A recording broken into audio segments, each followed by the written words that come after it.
تو انہوں نے کہا کہ شوکت صدیقی صاحب کسی کی بات نہیں سنتے، کسی کی بات نہیں مانتے، تو اس وجہ سے آپ کے بڑوں سے بات کی تو آپ کے بڑوں نے کہا، ثاقب نثار وغیرہ نے، کہ ہم ان کو ان سارے کیسز سے الگ کر دیں گے، بینچ سے ہٹا دیں گے، تو اس وجہ سے آپ کو بینچ سے ہٹایا گیا بقول شوکت صدیقی صاحب کی. اب اس بات میں کتنی صداقت ہے یہ تو وقت ہی جانتا ہے، یہ اللہ بہتر جانتا ہے کہ اس ٹائم کیا کیا بات ہوئی تھی. لیکن یہ ایک انٹرویو انہوں نے دیا جس میں وہ آپ دیدہ بھی ہو گئے، وہ رو بھی پڑے.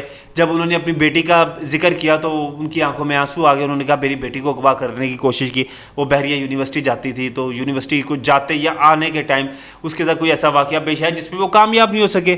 تو انہوں نے ایک ثاقب نثار صاحب سے بات کی. ثاقب نثار صاحب نے آئی جی صاحب کو ایک لیٹر لکھ دیا. تو وہ کہتے کہ مجھے تو پولیس سے کوئی خطرہ ہی نہیں تھا، مجھے جن سے خطرہ تھا ان سے بات نہیں وہ کر رہے تھے.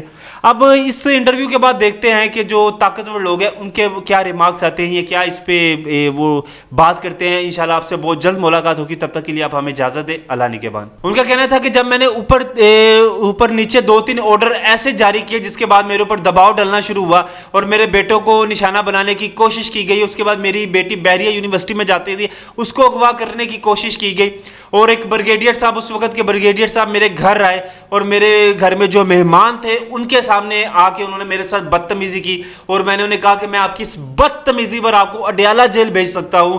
تو جس کے بعد یہ معاملہ کچھ ٹائم کے لیے ختم ہو گیا. اس کے بعد جنرل فیض حمید اس ٹائم کے DGISI ان کے پاس گئے، شوکت صدیقی کے پاس. اور شوکت صدیقی صاحب نے اپنے ثاقب نثار جو چیف جسٹس تھے ان کو 12 دفعہ کہا تھا کہ مجھے اس طرح سے تھریٹس ہیں، مجھے دھمکی ملتی ہے، میری سیکیورٹی کا کیا جائے.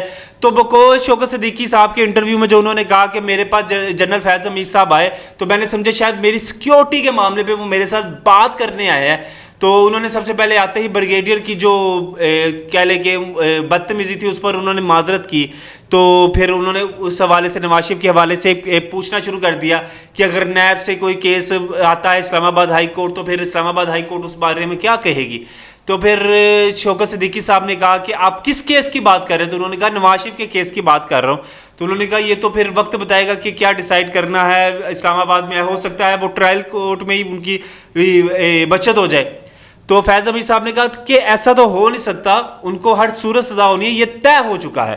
تو یہ کچھ انکشافات تھے جو شوکت صدیقی صاحب نے اپنے ایک انٹرویو میں کیے ہیں. یہ عمار مسعود نامی ایک صحافی کو انہوں نے انٹرویو دیا اور وہ یہ انٹرویو دیتے ہوئے رو بھی پڑے کہ میرے اوپر بہت زیادہ پریشر تھا کہ میں نے اوپر نیچے جو 2-3 آرڈر جاری کیے، ایک فیض آباد دھرنا، دوسرا وہ جو آپ پارا کے قریب جو ایک مخصوص اسپیسیفک بڑے لوگوں کا، طاقتور لوگوں کا جو علاقہ تھا اس میں جو غیر قانونی تجاوزات آ گئی تھی. تو اس کے بعد میری بیٹی کو بھی اغوا کرنے کی کوشش کی، میرے پر دباؤ ڈالنے کی کوشش کی. تو ان کا کہنا تھا کہ ثاقب نثار صاحب کی کچھ سمجھ نہیں آتا تھا. وہ ان کے تو سمجھ کسی کو بھی نہیں آتی تھی ثاقب نثار صاحب کی. تو وہ زیادہ اس میں ان کے بقول کے میں زیادہ کوئی بھاؤ تاور نہیں کر سکا، یعنی زیادہ ہاتھ پاؤں نہیں مار سکا، کیونکہ ان کا کہنا تھا کہ مجھے یقین تھا کہ میرے ساتھ میرے بڑے نہیں کھڑے ہوں گے. بڑوں سے مراد کے ثاقب نثار جو اس وقت کے چیف جسٹس تھے وہ ساتھ چھوڑ جائیں گے. اس وجہ سے انہوں نے اپنی اس میں جھک جانا یا سائڈ پر ہو جانا، اس میں انہوں نے اپنی بہتری سمجھی. اور اس وقت انہوں نے یہ جو اب تہلکہ خیز ان کی کچھ باتیں ہیں کہ فیض حمید صاحب نے ان کے بقول کہ فیض حمید صاحب نے ان کو بینچ سے ہٹایا. اور جب انہوں نے فیض حمید صاحب سے پوچھا کہ آپ نے مجھے بینچ سے کیوں ہٹایا، تو ان کا کہنا تھا کہ جو ہمارے لوگ تھے، جو ہماری لیگل ٹیم تھی، ان سے ہم نے ڈسکس کیا.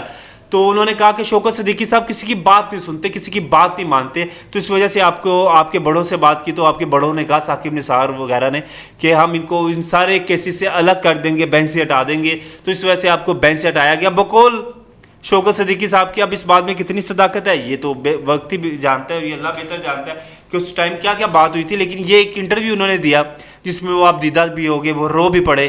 جب انہوں نے اپنی بیٹی کا ذکر کیا تو ان کی آنکھوں میں آنسو آ گئے. انہوں نے کہا میری بیٹی کو اغوا کرنے کی کوشش کی، وہ بحریہ یونیورسٹی جاتی تھی، تو یونیورسٹی کو جاتے یا آنے کے ٹائم اس کے ساتھ کوئی ایسا واقعہ پیش ہے جس میں وہ کامیاب نہیں ہو سکے. تو انہوں نے ایک ثاقب نثار صاحب سے بات کی. ثاقب نثار صاحب نے IG صاحب کو ایک لیٹر لکھ دیا. تو وہ کہتے کہ مجھے تو پولیس سے کوئی خطرہ ہی نہیں تھا، مجھے جن سے خطرہ تھا ان سے بات نہیں وہ کر رہے تھے. اب اس انٹرویو کے بعد دیکھتے ہیں کہ جو طاقتور لوگ ہیں ان کے کیا ریمارکس آتے ہیں، یہ کیا اس پہ وہ بات کرتے ہیں. انشاءاللہ آپ سے بہت جلد ملاقات ہوگی، تب تک کے لیے آپ ہمیں اجازت دیں. اللہ نگہبان.